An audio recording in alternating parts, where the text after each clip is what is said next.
Bonjour à tous et bienvenue chez Escapin de Bar Ludique. Aujourd'hui nous allons présenter le jeu Fort, un jeu de Dominique Errad, un jeu pour 6 ans et plus, de 2 joueurs à 4 joueurs pour des durées d'environ 20 minutes. Dans ce jeu vous allez avoir donc un jeu de memory. Vous allez avoir 2 possibilités possibles pour pouvoir jouer ce jeu. Un mode facile où vous allez donc juste poser vos cartes et pas faire les effets des personnages, et le mode un peu avancé où vous allez avoir certaines parties du fort où vous avez des personnages dessus, le roi, la reine, le prince, les princesses, les corbeaux, le magicien et le canon, qui auront donc des effets dans le jeu. Vous allez avoir donc une tuile joueur qui commence toujours par le numéro 1 avec des drapeaux différents pour représenter ça. Donc là on va faire un exemple pour 2 joueurs. Donc je pose le drapeau vert et bleu pour un joueur, le reste je peux ranger dans la boîte, c'est pas utile si on joue à 2. Maintenant c'est un jeu de memory, donc le joueur le plus jeune est le premier joueur. Celui-ci va donc décider de prendre une des tuiles qui est sur la table. Donc, par exemple je vais prendre celle-ci, c'est le 19, sachant que le plus grand c'est 45, le plus petit c'est 2. Il faut toujours monter dans les chiffres. Donc là ici on a le 1, il faut que je monte, sachant que la plus grosse, comme je vous l'ai dit, c'est le 45. Et pour finir la partie, 2 possibilités. Soit il faut avoir construit 10 remparts, ou sinon, si c'est un joueur ne peut plus construire de remparts, il peut passer jusqu'au moment que tous les joueurs passent et qu'ils ne peuvent plus construire de remparts parce que justement ils ont des chiffres beaucoup trop hauts. Donc là par exemple, si je joue sur un exemple de mode normal, donc sans utiliser l'effet des cartes, c'est le 19. C'est pas forcément intéressant pour moi, donc je retourne et je prends pas la carte. Donc la possibilité c'est soit je prends la carte, soit je la prends pas. Et maintenant tout le monde sait qu'il y a le 19 ici, il faudra donc se rappeler. Le deuxième joueur va prendre une de ses cartes et j'ai le 36. On n'applique pas les effets, donc le canon on s'en fiche, et je vais reposer. Le 36 c'est beaucoup trop haut pour moi. Je vais continuer. Là j'ai le 21 avec la reine. Hop. Je repose, je vais prendre ici, j'ai le 45, c'est le dernier, c'est pas utile. 31, j'ai reposé, joueur bleu, 32, joueur vert, 41, on va faire que du gros. On va prendre celui-ci, 36, hop, 38, j'ai pas trouvé de petits. 22, le vert, hop, 34, peut-être plus vers en bas, 29 non plus,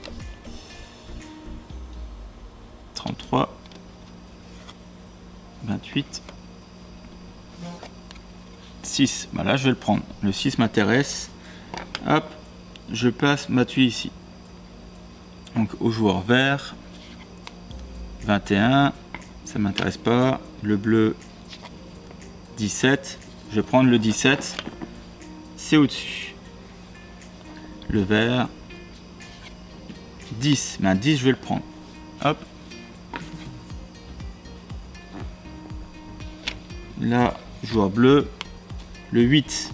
Le 8, je peux pas le prendre parce que, hop, on voyait pas, hop, c'est plus petit que 17 et je ne peux pas intégrer au milieu. Donc celle-ci, je serais obligé de la remettre. Et ça n'intéressera pas non plus le joueur là. Il faudra donc se rappeler que cette carte là n'intéresse personne. Du coup, joueur vert, 3, pareil, c'est plus petit, ça m'intéresse pas. Enco bleu, 21, 21 ça m'intéresse, donc je vais le poser. 14, 14 ça m'intéresse, je vais le poser aussi. Donc là-bas il me semble qu'il y avait le roi. 41, c'est beaucoup trop haut. Au vert, hop, je vais prendre celle-ci. 19, ça m'intéresse.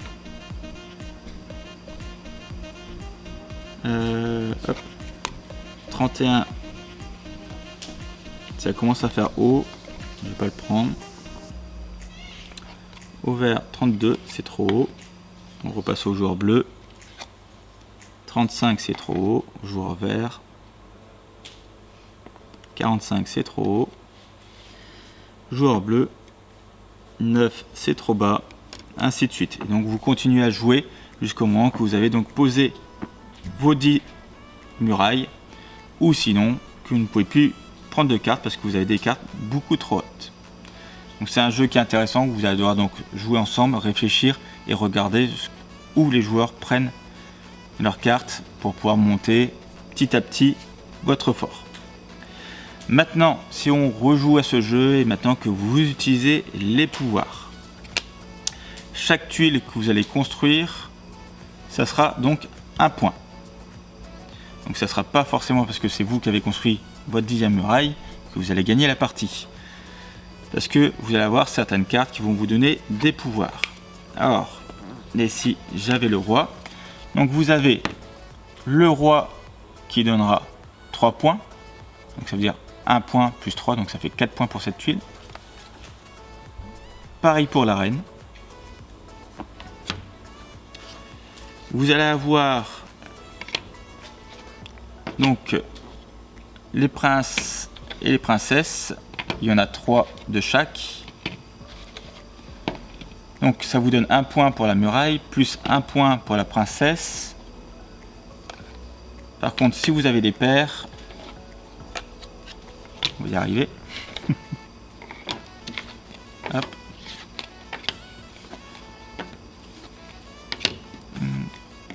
J'ai pas trouvé de deuxième princesse.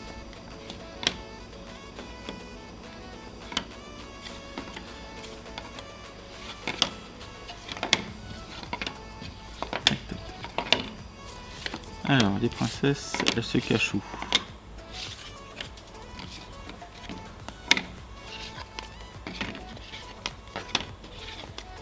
Alors là, j'ai la deuxième et j'ai la troisième. Voilà. Donc ça, si vous n'en avez qu'une, ça fait 1 point plus 1 point. Si vous en avez 2, donc ça fait 1 point plus 1 point, 1 point plus 1 point. Et comme vous avez de paires, vous allez donc gagner 1 point supplémentaire. Et si vous avez 3, vous allez gagner donc 2 points supplémentaires. Pareil pour les princes. Alors, vous allez avoir le canon. Le canon, vous pouvez donc l'utiliser tout de suite, vous n'êtes pas obligé, pour pouvoir détruire le tour, la muraille d'un joueur. Par exemple, je veux détruire le 14, je vais détruire le 14, hop, ça se rapproche. Ça sert à ça. Vous allez avoir, hop, les corbeaux. Donc les corbeaux, vous regardez combien il y a de corbeaux sur la case, ça vous donne des points supplémentaires. Donc là, 1 pour la muraille, vous avez 2 corbeaux, ça fait plus 1 et plus 1, donc ça fait 3 points. Et des moments où vous n'avez qu'un seul corbeau. Après, vous avez donc le magicien, hop, qui se trouve hop, ici. Le magicien vous permet qu'au prochain tour, n'importe quelle tuile que vous allez piocher, vous pourrez donc l'intégrer au milieu de votre chemin. Par exemple, si j'avais pris le 8, hop, je peux décaler et mettre ici si j'avais joué le magicien avant. Voilà. Donc ça, c'est le deuxième mode de jeu possible. Bon, j'espère que cette vidéo vous a plu, que ce jeu vous plaît. C'est vraiment un jeu de memory qui peut être sympa à jouer à plusieurs. Si vous avez aimé cette vidéo, n'hésitez pas à laisser un pouce bleu, un petit commentaire. Et si vous voulez suivre nos prochaines vidéos, n'oubliez pas la touche de notification.